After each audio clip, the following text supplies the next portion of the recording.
బిడ్డలారా అసెంబ్లీ ఎలక్షన్లలో నన్ను గెలిపించకపోతే నేను సస్తా బత్తా అని బెదిరించిన ఎమ్మెల్యే ఇక ఇప్పుడు కూడా పాపం గెలిచినాక కూడా కంటికి పుచ్చాడు శోకం తీస్తున్నాడు వాళ్ళు ఎవరికి వాద చెప్పని అదే గెలిపినా ఇది కొంత జరిగింది చూడు ఓని అన్యారం పాడుపడగారా ఏంది కాశారము ఒకటి ఆడునవే అంటే నీ ఎంబటే ఉంది కుంపటి అన్నట్టు ఓరే రామచంద్ర నీ పాడైపోను గారు మాడకు నోరు తెరిస్తే అవిశ్వాసాలు ఎక్కడ చూడు గీ భాగవతమే నడుస్తుందిలా పాయ్ హుజూరాబాద్లో పాడి కౌశిక్ రెడ్డి సొంత కౌన్సిలర్లే పాయ నిన్నయాల ఏదో కథ నడిపిస్తున్నారట ఇక అలాగే మొత్తం కాంగ్రెస్ పైపు చూస్తున్నారట ఎట్టుబడి చెయ్యి చేరదీయాలి చెయ్యిని అందుకోవాలి శేఖరణ ఇవ్వాలని ఒకటి బదులుకుంటున్నారట పాయ నిన్నయాల కౌన్సిలర్లు మొత్తం గుంపు కూడి ఇగో ఏం చెప్పుకొస్తున్నారో ఈరోజు జమ్మికుంట మున్సిపల్ చెందినటువంటి 13 మంది కౌన్సిలర్లు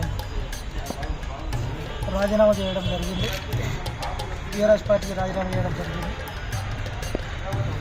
గత నెల ఈ నెల 25వ తారీఖు నాడు అవిశ్వాస తీర్మానం పెట్టడం అనేది జరిగింది. కొన్ని అనివార్య కారణాల వల్ల మిగిలిపోవడం అనేది జరిగింది. కానీ అవిశ్వాస తీర్మానం పెట్టడమే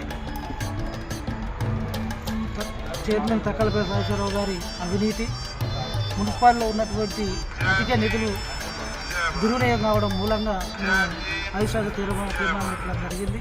అయినా దాన్ని ధిక్కరించి ఇంకా ఇప్పటికి కూడా కౌన్సిలర్లపై మూకుమ్మడిగా ఆయనే శక్తియుత భావంతో కూడుకున్నటువంటి మమ్మల తీవ్ర పదజాలంతో కూడా తిట్టడం అనేది జరిగింది.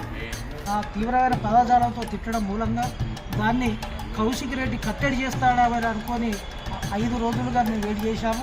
5 రోజులుగా వేడి చేసినప్పటికీ కూడా దాన్ని కట్టడి చేయకుండా మాకున్నటువంటి సిబ్బందితో కూడా మమ్మల్ని ఇబ్బంది పాలు చేసేటువంటి ప్రయత్నం చేయడం అనేది జరిగింది. ఇది వాస్తవమైన పరిస్థితులు. అయినా చైర్మన్ గారిని కట్టడి చేసే పరిస్థితి పాడి కౌశిక్ రెడ్డికి లేనందువలన మేము బీఆర్ఎస్ పార్టీకి రాజీనామా చేసి ఈరోజు కాంగ్రెస్ పార్టీలో చేరడం కోసం రావడం అనేది జరిగింది. కనుక జమ్మికుంట ప్రజలు దీన్ని గమనించాలి. వాస్తవ పరిస్థితులు మేము తెలియజేస్తున్నాము. మేము కాంగ్రెస్ పార్టీ ద్వారా మీకు మంచి అభివృద్ధి కార్యక్రమాలను అందిద్దామని ఈ సందర్భంగా తెలియజేస్తాం. ఇక గీదుళ్ళ కథ ఈ రకంగా నడుస్తుంది. ఇక మరి కాంగ్రెస్ పార్టీ 6 గ్యారెంటీలు కథ కార్ఖానా ప్రజాపాలన అన్నట్టుగా మొత్తం ఇటే మలుతుందిలా గాలి. ఇక మరి రేపు ఎట్టవుతుందో ఏం కథ రాంగ ఈ కారు షెడ్కి ఏమో కానీ మొత్తం పనికి రాకుంటే జంగు పడుతుందిగా కారు చదవకుండా